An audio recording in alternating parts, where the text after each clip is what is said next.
Yo, what's going on, everyone? Welcome back to another brand new episode of your favorite daily college football podcast. This is Snaps. It is July 25th, 2023.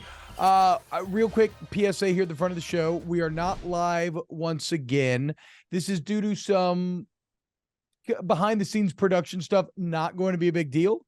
We'll probably won't be live for the rest of this week.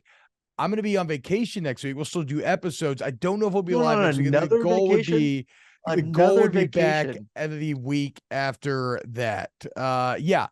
I think I banked apparently I banked Good God. 2 or 3 years of vacay at my job, and it doesn't go away. And so, yeah, I mean, I still technically have 3 weeks that I could spend, but I think I'm doing this one for a week in California to go see my family out there, but I'll still be doing Snaps. And then I think in December I'm going to go to Disney. You go see Mama T-Bob? Yeah, I am. Tell her I said hello. I'm not going to do that, especially not with this new fuckboy fade you got. Feeling yourself. If you're watching on YouTube or if you're listening on podcast, you're being denied the glory of Aaron's fresh fade. He looks about as Tampa and as untrustworthy as it is for a male to look. Like, if he came home with your daughter, you would immediately want to yell at him to get the fuck out, because there's only one way it ends, and it's with your daughter in tears. Just a hyper manicured, hyper aggressive look from our guy Aaron Murray right now at Aaron Murray 11 on x.com if you want to go check him out there. We got a good show planned for you today, though. So again, all these are going to be recorded, but continue, guys, youtube.com/@volumesnaps. Please continue to share the pod on Apple, Spotify, rate, review it, tell your friends about it, and let's keep this momentum going. Dude, we're almost at 2K. Okay, nice, there we go, dude. Keep it going. Let's go. 5K before the season, 5K before the first game. What is a realistic goal? We'd have to pick. I think we're losing momentum by not being able to go live. We'd have to pick up momentum to hit 5K before the season, I think. But we'll you know what? We'll see. We're gonna keep trying to do the best show that we can and let the chips fall where they may. But yeah, if you want to help the boys out, go ahead and sub and everything else. We got Michigan on the docket today. Some breaking news right before we started recording surrounding Jim Harbaugh. We also got some Big Ten talk, as we have. The Big Ten doesn't do an official media order of finish, but Cleveland.com does, and they pull a lot of media members, and Brett McMurphy linked that earlier. We're going to rank Pac-12 quarterbacks today, as it is, you will see, it is by far the best conference of quarterbacks. It's kind of insane. Even in the teams that maybe don't know which guy's going to be which, they at least have a coach that you feel pretty damn good about getting them there. So we'll dive into that. And then at a time when we see a running back crisis going on in the NFL, we'll kind of explore that position and what it means to college. So look, I hope you're all having a great day. Let's go ahead and first off, Aaron, I'm sorry. How are you doing today? You doing well?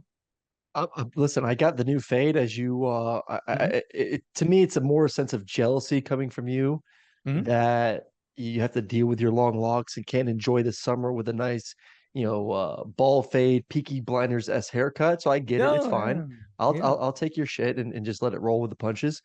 But excited to talk a little ball, man. For the record, I'm incredibly jealous of your NFT collection. I don't know. I copy over all the JPEGs and just save them and use them anyway. But I know that at the end of the day, I don't have the source code. It drives me fucking crazy. Exactly. Yeah.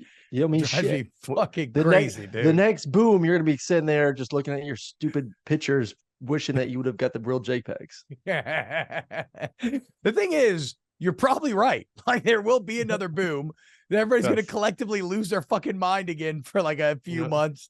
And assholes with fades like yours are going to reap the benefits once again. So congratulations. Just put me in the Bionic Monkey Club or whatever it is. Bored Apes. Yeah. I want to go to a Bored Apes party so I can hang out with 50 Aaron Murray faded clones and everybody just show each other their Bored Apes, desperately hoping that a female will walk through those doors at some secret yacht club in New York City. It sounds fantastic. Yeah. All right, let's dive into Michigan. Right before this show broke, Ross Delger, now of yahoo.com. How about that, Ross? reported that the NCAA and Michigan are close, so it is not 1,000% official, but close. Or did it become actually? I mean, I'll double check in a second. But basically, it was reported originally. Okay, face it, still not 1,000% official, but the NCAA and Michigan are putting together an agreement that would see Jim Harbaugh suspended for the first 4 games of the season.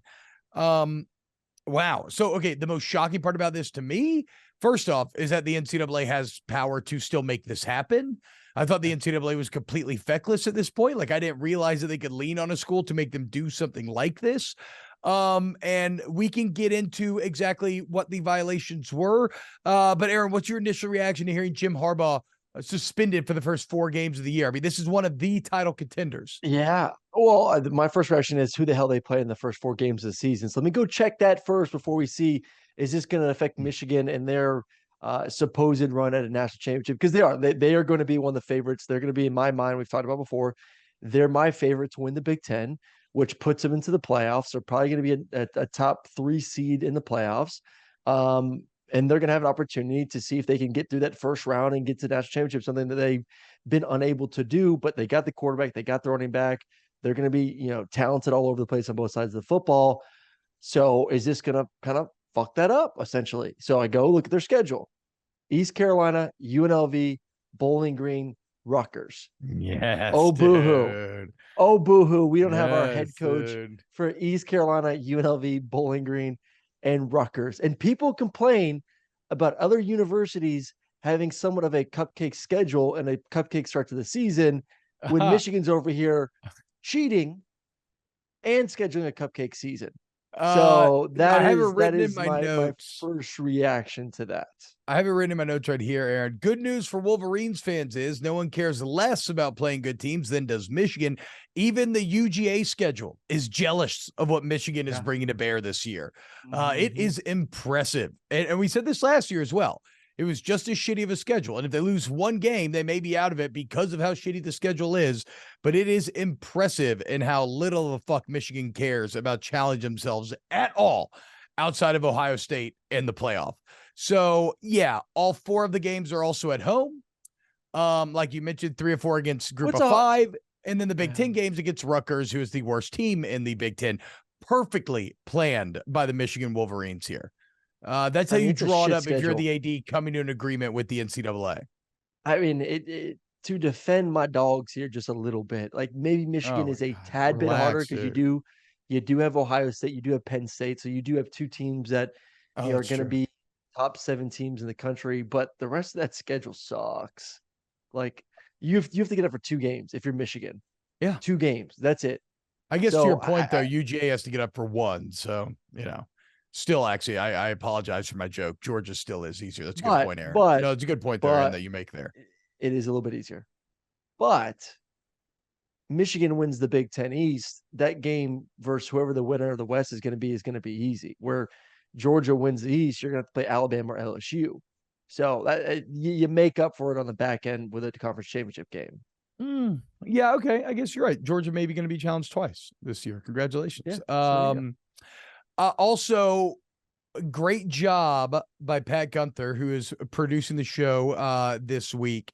As Pat points out, little corn hub kernel for the boys here. Game number 5, Jim Harbaugh's first game back at Nebraska. That's right. Wolverines got to go to Lincoln, face off against Matt Rule and this Nebraska Cornhusker Jeff Sims led team. Be on massive upset alert week 5, as this is the perfect opportunity for Matt Rule to begin writing his legend by beating Harbaugh in his season return. Simply fantastic. Good job by the college football subreddit, Reddit CFP, pointing that out. Okay, last thing, and then we'll move on from Michigan, because this should be a big deal, but again, it's not, because the teams that they play, and it's pretty, quite honestly, it's pretty stupid what he's in trouble over. So Jim Harbaugh had 4, the NCAA sent Michigan 4 level 2 violations.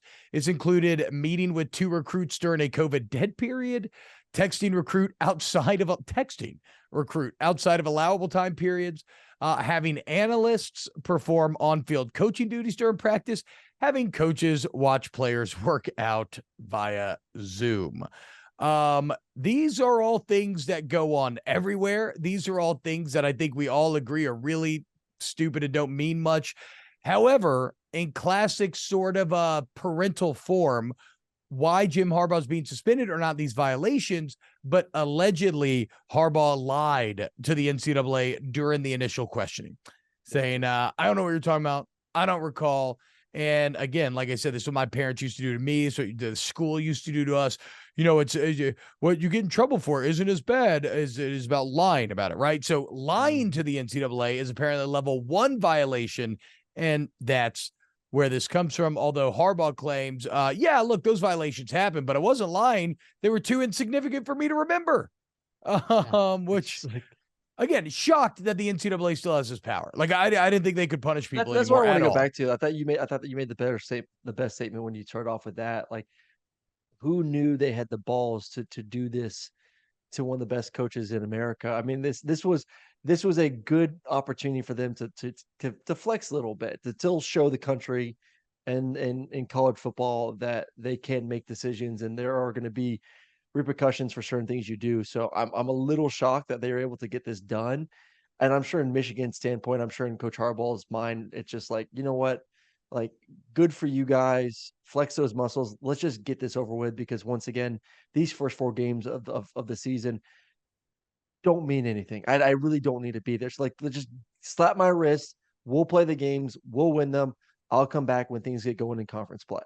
The problem is, Aaron, what I really don't understand is the NCAA still doesn't actually have any power. Like, we live in a world where just last week we learned that Jeremy Pruitt was, paying players at Tennessee. And then we learned that when you dive into Jeremy Pruitt's records from his time as DC at Alabama, that he made the same cash withdrawals. They have the bank records to back it up.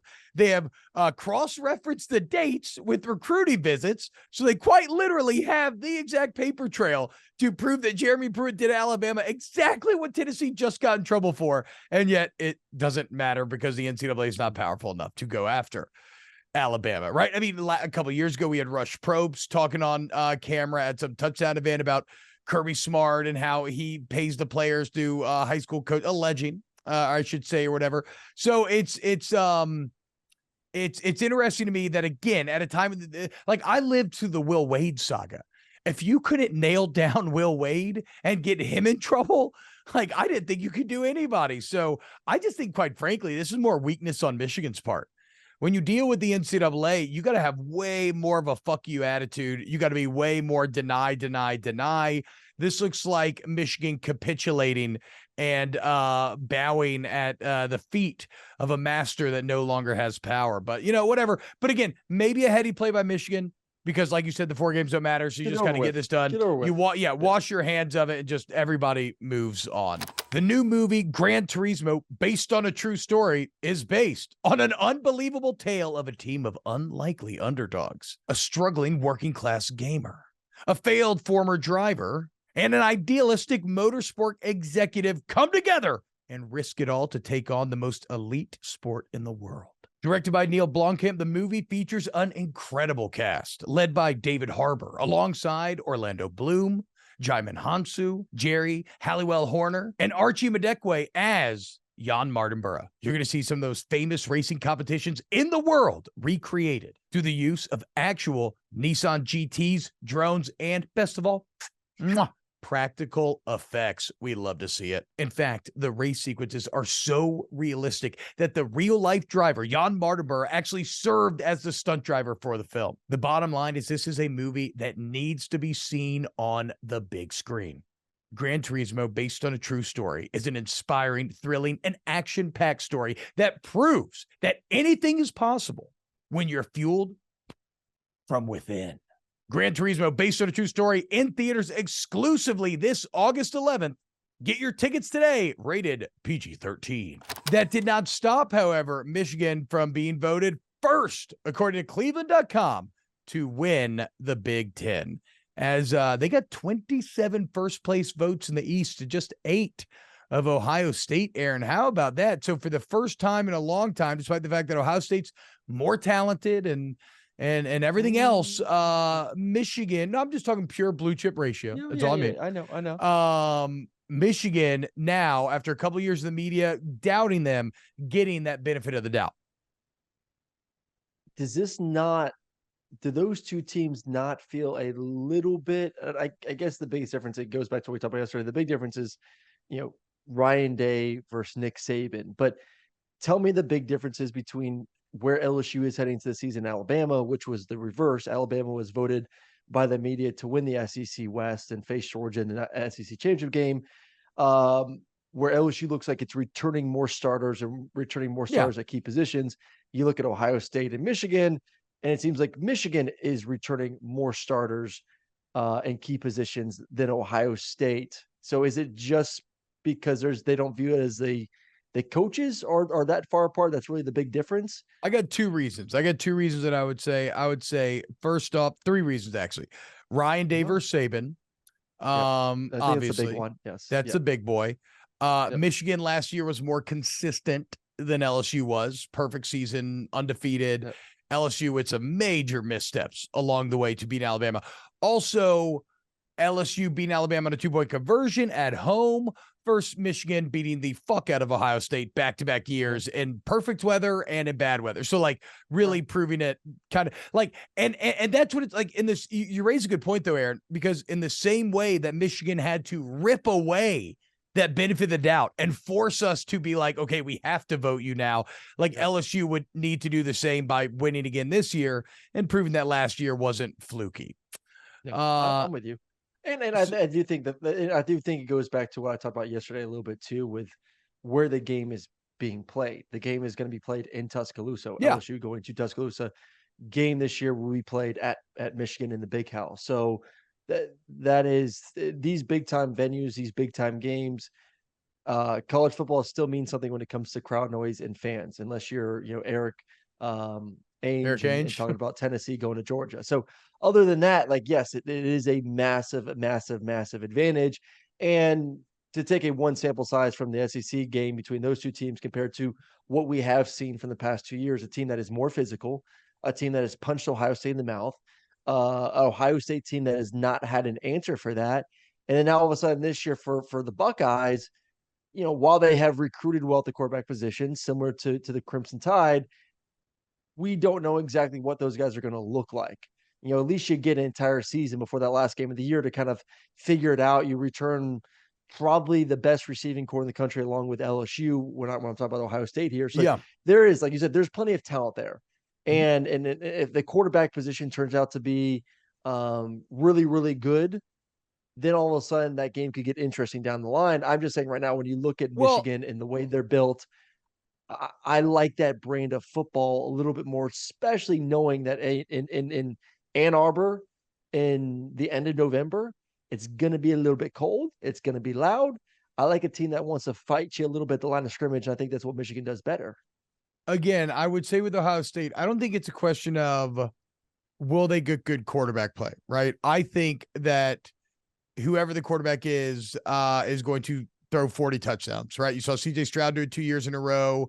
I guess Justin Fields did 8 games through 22, but then Fields did it in 2019 pre-COVID. Dwayne Haskins threw 50. Why do you doubt Alabama 35? Alabama's quarterbacks have done the same thing over the past 7 years. Yeah, that's why I've been saying that I'm actually pretty worried about Alabama, because if one of the quarterbacks ends up being good, then they're immediately fucking good. No. I feel like we're not walking into this season feeling good about Alabama's quarterbacks, but yet we're giving Ohio State more of a benefit of the doubt. I mean, I'll compare and contrast the two resumes. I don't think Alabama has shown that level of consistency. And Bryce Young, I guess, let's see, you had Tua into Mac into Bryce. Okay. So Haskins into Fields into Stroud. So Aaron, you're the one that has to answer that, because I've been saying that I think that Alabama quarterback situation could be pretty good, and that Saban's comments aren't that the group is dead. He's merely trying to maximize their motivation and get the most out of them. the biggest difference between Alabama and Ohio State heading into the season is the Are the receiving weapons. position. Yeah, for It's the sure. weapons. That's it. No I mean, doubt. you could say right now that you feel just as good about what the quarterback position looks like for the Buckeyes as you do the Crimson Tide. But the biggest difference is the Buckeyes are going to be in a easier conference with better weapons, where Alabama is in the hardest division in the hardest conference in America with receivers that have to take a massive step from where they were last year. And look, this is all I'm saying on the Ohio State front. The guy's going to put up massive numbers, but it does become a question of, okay, if CJ Stroud couldn't do it, is this guy going to be better than Stroud? Like, is he going to be able to beat Michigan? Will he be able to do that? I do not know. So Ohio State finished second in the East and Penn State third. Of course, this all makes sense. Penn State comes down to Drew Allar. We've talked about it plenty this offseason. I'm kind of rooting for Penn State a little bit. I'm not gonna Well, lie. yeah, we want somebody new, right? I mean, it's way sexier than Ohio State and Michigan just continuing to kind of sleepwalk through the season and then meeting a clash at the end. It still just sucks that the three best teams in that conference, only one of them is gonna, be able to fight for a conference championship. You can still get two in the playoffs, as we saw last year. Two teams can still get in, but it's just going to be so much better. SEC, Big Ten, in a year from now, where it's just the two best teams in the conference get to go at it for a conference championship game, because there is a massive, massive drop when it goes from Ohio State, Michigan, Ohio State as like your top tier. I think Penn State's kind of like right there. You could throw Penn State in the top tier. They beat the fuck out of everyone else last year. No, I agree. I think you could. But they also got their ass whooped by the other two. So I'm like, kind of like, do you put them in a tier when they get their ass whooped by? So like, I would like 1A would be those two, 1B would be Penn State, and then a massive drop to the rest of the conference. So, which is a little bit unfortunate that it's like that. But like I said, next year will be a little bit different, which will be good for them. So you got Maryland 4, Michigan State 5. It gotta fucking sting for Sparty fans that you're paying Mel Tucker $9.5 million to come in behind Maryland in the predicted order of finish.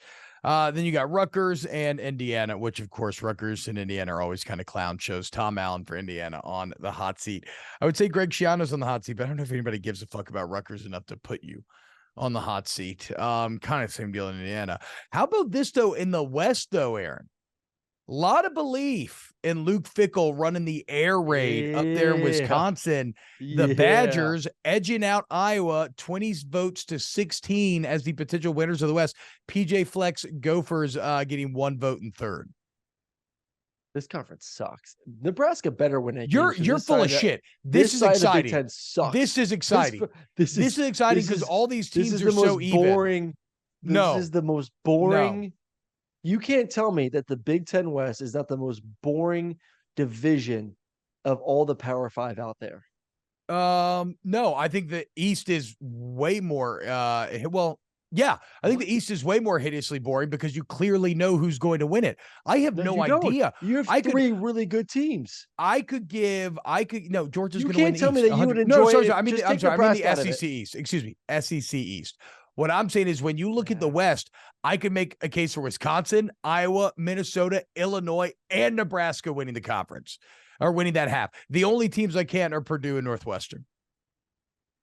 Oh, man, that's just rough. I would feel so much better about Wisconsin if they weren't trying to reinvent themselves of the type of player that they're going to have and change up their offense a little bit, because I say that, but I also say this, like, I trust Luke Fickell. Like I've been around him enough. I've covered up his games. I've sat enough meetings with him to know that he's a hell of a ball coach, and he's not going to try and do something that is going to kill any sort of momentum that he's trying to get in his first year as a Power Five coach. Like he is some big shoe. Like he was the man. He was the big fish in a small pond in the group of five.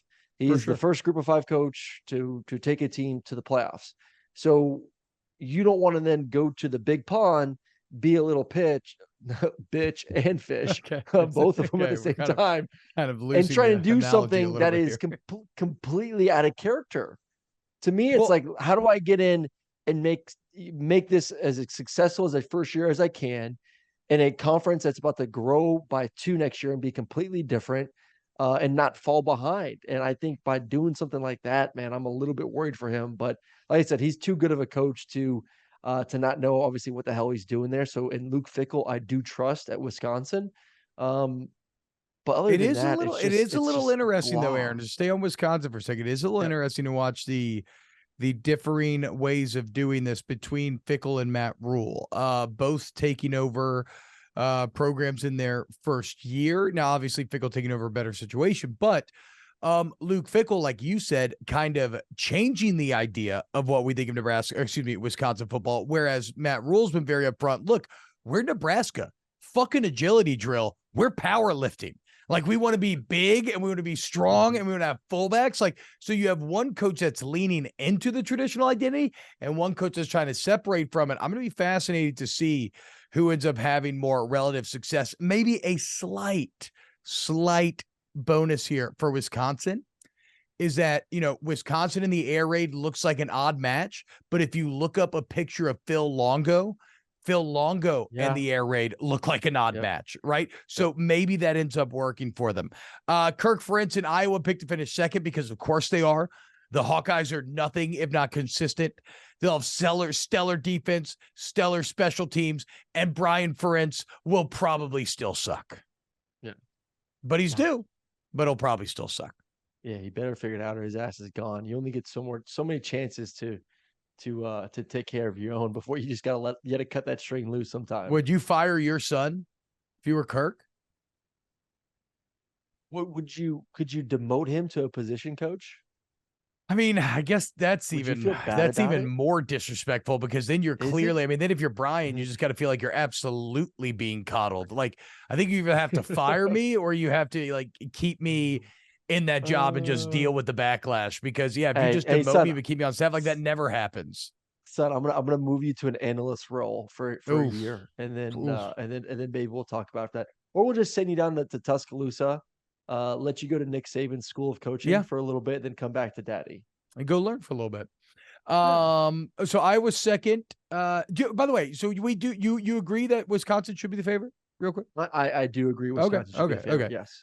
Minnesota third, Illinois 4, Nebraska 5, Purdue, Northwestern. Obviously, Northwestern looks like they'll be seventh. Purdue lost so much. I get it. Illinois, Nebraska, I could flip here. I love what Burt did in Illinois last year. It was one of the best stories in all of college football, but I think Nebraska is going to be better than Illinois. You see who their new analyst is for Illinois? No. Jim Leonhard. Oh, what? Jim Leonhard's not like a DC or anything anywhere? No, he just became an analyst for Illinois today. Wait, what? That's a big get for the Fighting.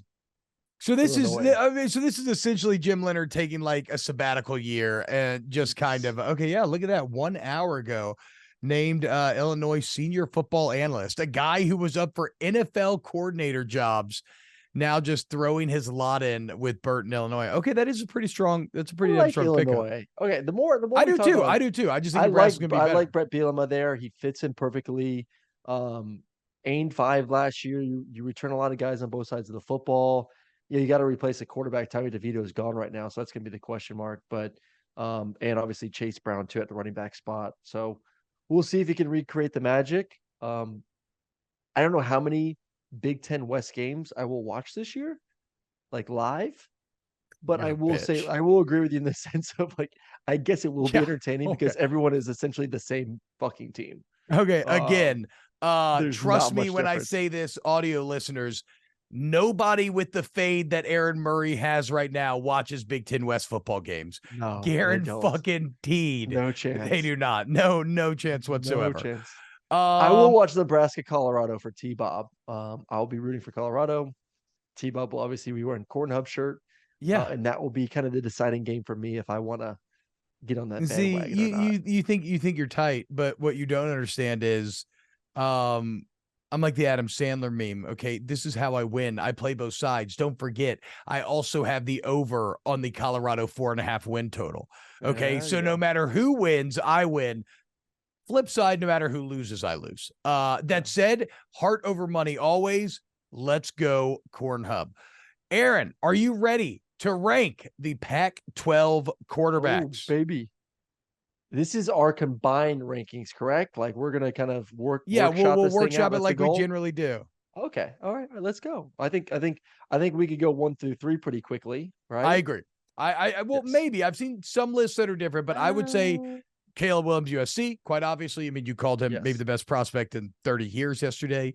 Yep. Michael Penix Jr., Washington for me at 2, and then Bo Nix, Oregon at 3. I've seen some Bo Nix at 2. Where are you at? Yeah. I'll give Penix 2 because I think he's gonna have the better year because of the talent returning around him. Um, man, I'm a Bo Nix believer. I think he's also gonna have a great season. I just think with Michael Penix Jr., the receivers, the offense that he's a part of, he's gonna put up some gaudy numbers that should put Yeah. him in. I mean, at the end of the day, man, we may see all three of these quarterbacks in New York going for the Heisman. I mean, that's just Uh, how good all three of them are, and two of them are extremely. I don't know Penix as much, but like two of them are extremely dynamic with their legs too, which add that extra bump when we talk about Heisman. I mean, would you not be surprised if Caleb, Bo, and Michael Penix are all top 5, top 6 guys when it comes to Heisman voting?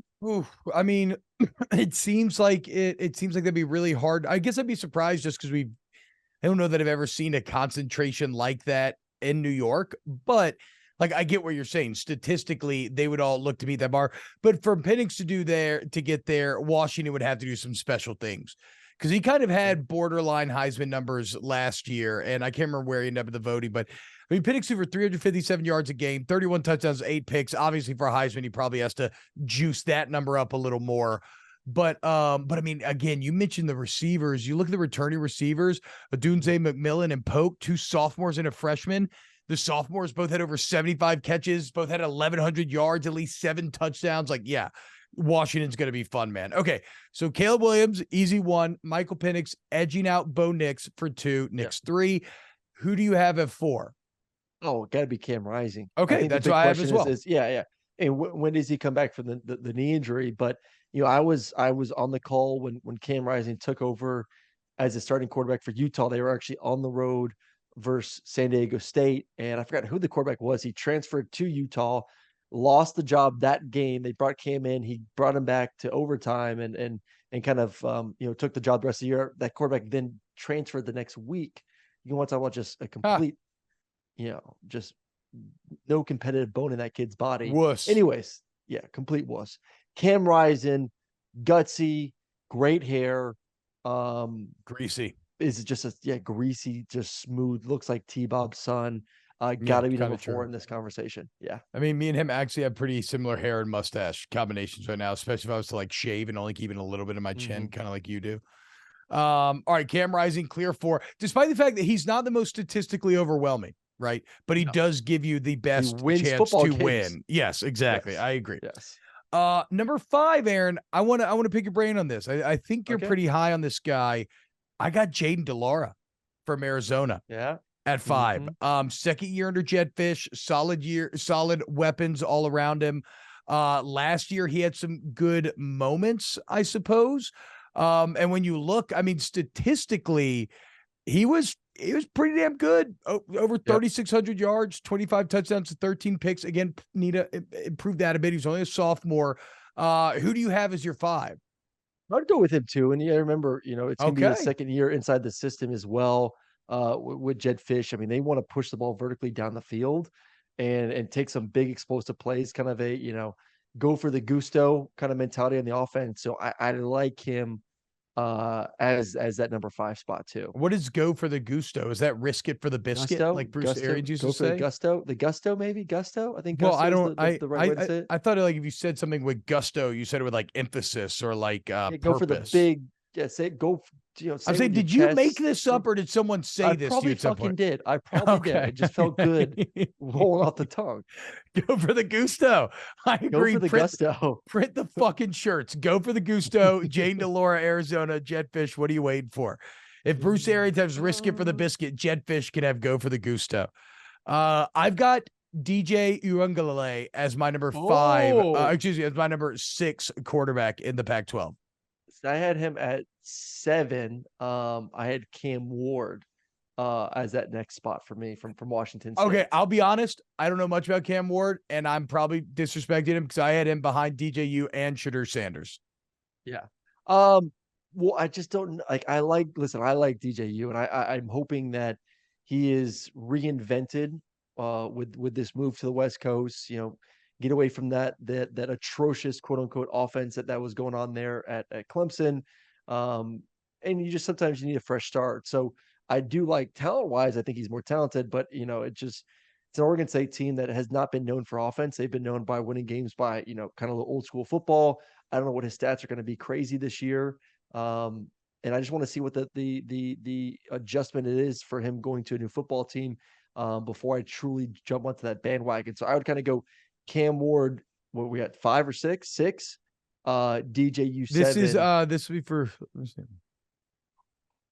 Yeah, this is number 6. Okay, so 6. Cam Ward 6, DJU 7. Yeah, I don't feel bad because I guess technically Ben Goldbranson for Oregon last year, Oregon State, excuse me, went 7-1 as a starter. So I'm assuming that DJU wins that competition because they weren't very good at throwing the ball last year. But yeah, Cam Ward's had 3 nice years of growth there. And wait, what was Cam Ward in 2021? Bit of stupid stats in 2021. I'm gonna have to look this up. Okay, so Cam Ward 6, DJU 7, number 8. I got Shedeur Sanders. And this is the last I would say this is the last team we're going to talk about that doesn't have a quarterback competition. Yes. What do you know anything about Shedeur? I'm rooting for him because how much I want Colorado to have success. How much I want Deion to have success. So I'm hoping he's not a complete flop. But as I talk about like DJU going from Clemson to Oregon State, like there will be an adjustment when it comes to the scheme and getting those teammates. Like Shedeur is going to a HBCU to the Pac-12. He's going to a Power 5 conference, and you say whatever you want about Pac-12 and Pac-12 defenses, and they exist or don't exist. Still more competitive than anything close that he's ever seen at the college level. So this will be a little bit eye-opening. I also think that there's a shitload of pressure on him in this football team. I mean, to be the son of Deion, now going to be on primetime games on major television networks. We're going to see, does he have the primetime blood in him where he's lights are bright. I'm going to perform at my highest level. I mean, that's what made Deion so good, is because when the biggest games, he was a spectacle, man. He was the show, and he enjoyed being the show. I need that cockiness from Shedeur. And if he has that, like his dad, then hell yeah, he's ready for the challenge. If Shedeur's like on a breakaway touchdown against Nebraska and he doesn't go high stepping, I'm going to be pissed. That was my favorite celebration growing up. All right, next on this list, then I have the UCLA quarterback room for a couple of reasons. So there's Colin Schlee and Dante Moore competing here. I kind of think it'll be Moore, but I don't know a lot about Schlee. Dante Moore, the highest rated recruit in UCLA history. It was a massive deal. Remember, Bo Nix chose to come back. He leaves Oregon, where he was committed to. He comes to Chip Kelly in UCLA. Dante Moore started the spring game. And look, I still respect Chip Kelly's offensive mind. Look at what he did with Dorian Thompson-Robinson the last few years. Like, I think Dante Moore has really high potential and could even climb on this list potentially, but it's tough to say with a true freshman. Yeah, it's tough to say, but he is a freak athlete. And I think that to me, you put him in Kelly's offense with what he wants to do and what he's been able to do with quarterbacks with that kind of skill set. He's going to make it easy, where it's essentially like, hey man, just go out there and play fast, get the football, read a linebacker, read a defensive end.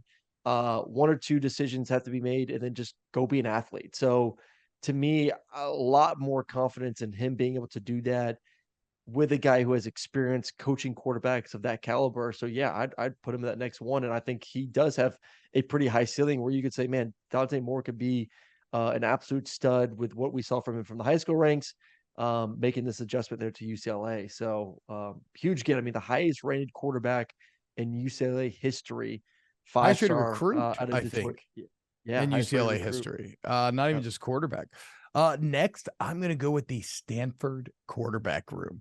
Ari Patu and Ashton Daniels. And the only reason I'm doing this is because I love Troy Taylor. I don't know why, Aaron. I have a bit of a sickness. I keep reading Stanford articles about Troy Taylor, and he's got a fascinating story. He was this kind of offensive theorist that started coaching high school football and really had no desire to do anything else, but eventually was kind of like, I want to see if I can make it in the college ranks. He wanted to give himself 5 years to do it. And I think he went to maybe Eastern Washington first because he was boys with Chris Peterson. He kind of got him hooked up.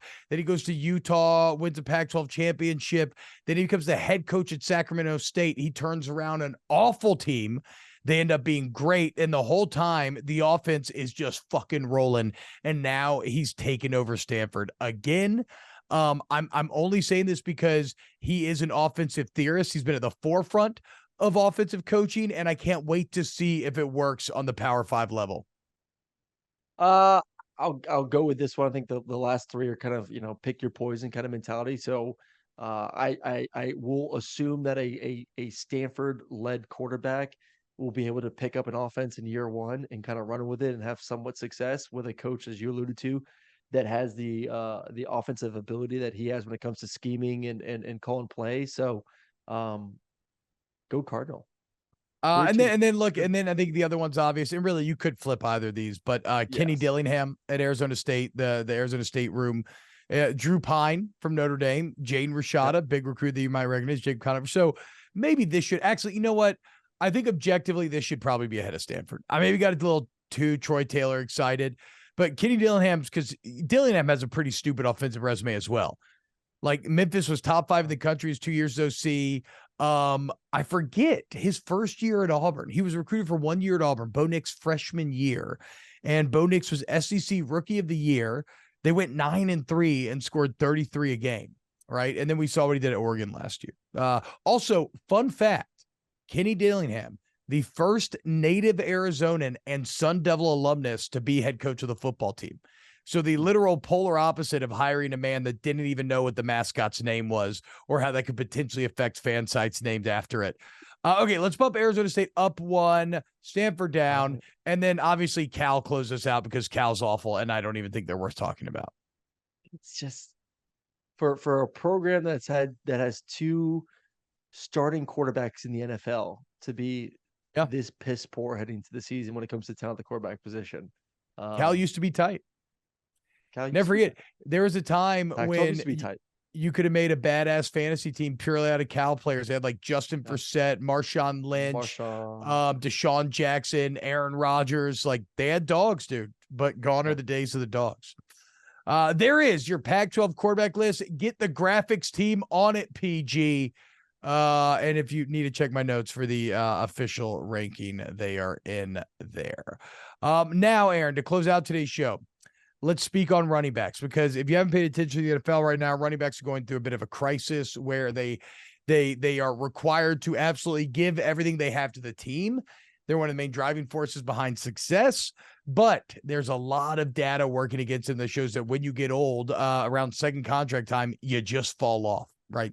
Yep. And there's a lot of data that says if you pay a running back a big contract when he's a bit older, that it just is not going to work out. And so you have guys like Josh Jacobs holding out. Saquon Barkley just had to settle for a deal today. Some of the best running backs in the league not being paid. Let's explore what it looks like on the college level, because to me, it's kind of fascinating in that it is just it could not be more different. College running backs can still carry you. I mean, look at what Kenneth Walker did for that Michigan State team a couple of years ago, literally putting them on the edge of the playoff, basically on his own. You can afford to pay and invest in a running back when they're this young, because it is none of the age data. You're getting them in their prime. You can use them. They can still be that driving force. If you're asking me on the college level, should you invest in running back? The answer is a resounding 100% yes. Yeah, well, especially if it's an elite athlete. I think the difference between college and the NFL is you have elite running backs in the NFL level, but they're going against elite defenders that are bigger, stronger, just as fast, and you just can't run over them. You can't run by them. You can't run around them. Where you get a guy in college level who is an elite running back, and besides, we just talked about Michigan's schedule, besides maybe 1 or 2 games in your schedule, that guy is a superior athlete than everyone else on the defense. Yeah. So, I would invest in a guy who is just that good. I think the question should more go to the lineup, because I do think we're seeing this a little bit in college football compared to years past. Would you rather have that one back to invest in, or would you rather have more of a running back by committee three guys where you kind of split up the dough and share it equally that way. No. If you could still, if So you you'd can, rather have a Blake Corum at Michigan, a yeah, Quinshaw 100%. Judkins at Ole Miss. Yep. Kenneth Walker. Have one of those guys. Think about 2019 LSU. Clyde Edwards-Helaire played like 96% of the plays. Yeah. Like one of the most strong elements of that 19 LSU team was the fact that their 5 skill positions, the 3 receivers, tight end, and the running back, essentially played all the plays. And so what it meant is you could hit teams, and that was because Clyde was talented enough where he could line up in the slot and stuff like that, right? But you could go fast and you could hit teams with these personnel packages where you could keep the same 5 out there and just line them up differently, and it was just mismatch central. So no, I look, and I love running back by committee. Basically every running back I played with in college went to the NFL, but I would still take the superstar back over a group of guys. The hard part is how many superstar backs are going to be able to be given that RB1. We want you in every single play. Like that's the hard part. There's only 5 to maybe 8 of those running backs every single year. So like the chances of you having one of those guys is really tough because usually they're going to be with one of the big boys. So like at the end of the day, I still think most coaches are banking on to make sure that we have success at the running backs position to save ourselves from injury, fatigue, just overall general wear and tear. Like I would still rather bet on 3 horses than thinking that I'm going to be one of the lucky 8 teams that does hit a home run with the elite running back.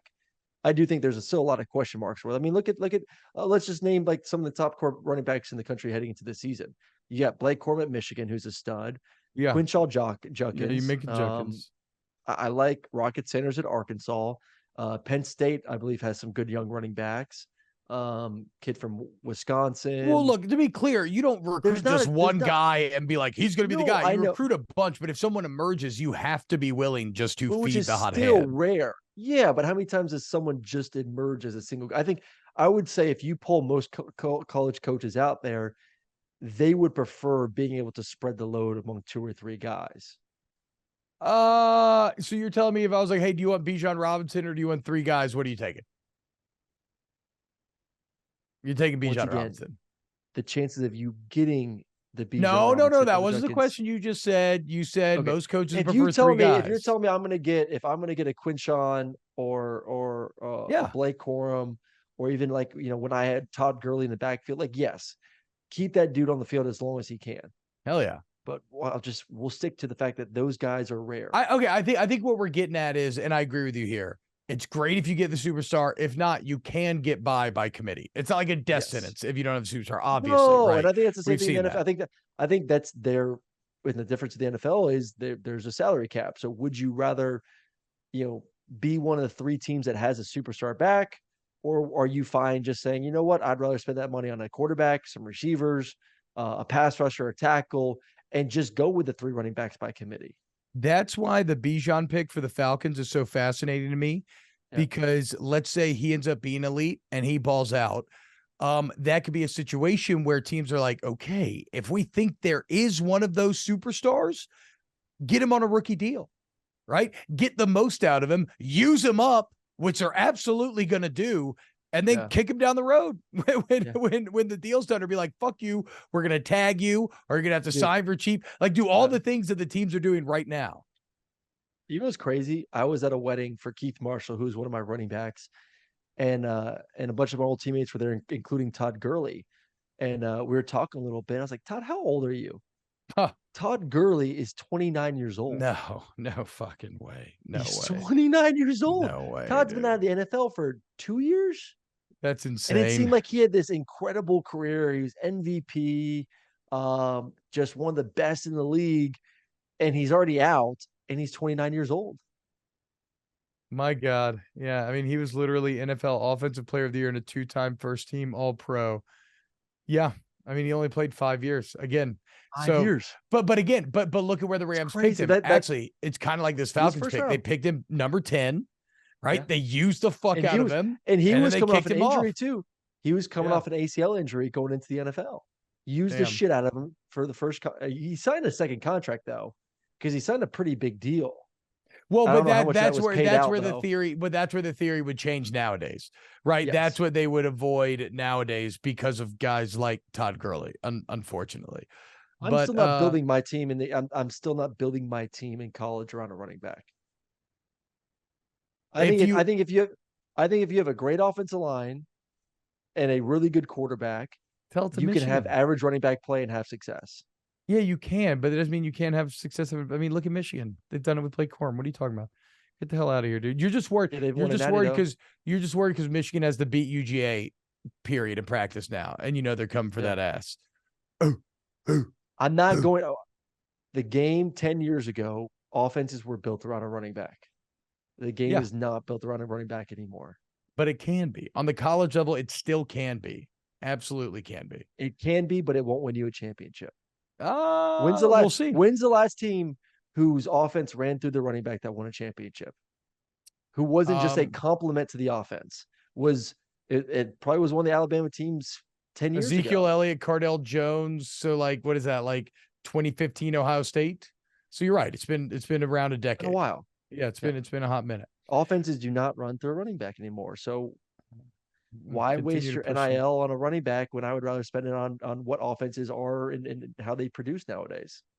Nah, fuck that. You could still pay a running back console, will be fine. All right. That'll do it for today's show. Fun fact that I learned today: Christopher Nolan loves Talladega Nights. How about that? I saw a clip from the Rich Eisen show, and they were asking him, what movies, when you're flicking through the channels, do you just put the remote down and watch? And in my head, I'm like, nobody fucking watches live TV anymore. So that's a crazy question to begin with. But Chris Nolan going out of his way after saying Kubrick movies to mention Talladega Nights, and even dropped if you're not first, you're last. Really fantastic stuff. See, even the highest artists of our age still enjoy a little lowbrow humor. It's kind of like snaps. They kind of define snaps: lowbrow humor and questionable football takes. Aaron, you have a great day. Enjoy what I imagine is going to be a good night for you with that new fade.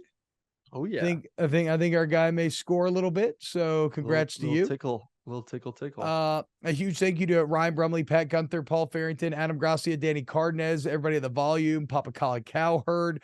The biggest thank you to everybody who listens. Please, y'all continue to subscribe, youtube.com/@volumesnaps, wherever podcasts, Apple, Spotify, wherever you get them. And then you can follow us on x.com at T-Bob53 and Aaron Murray 11. Aaron, have a great day, man. Yeah. All right, we'll see you tomorrow with a brand new episode of Snaps.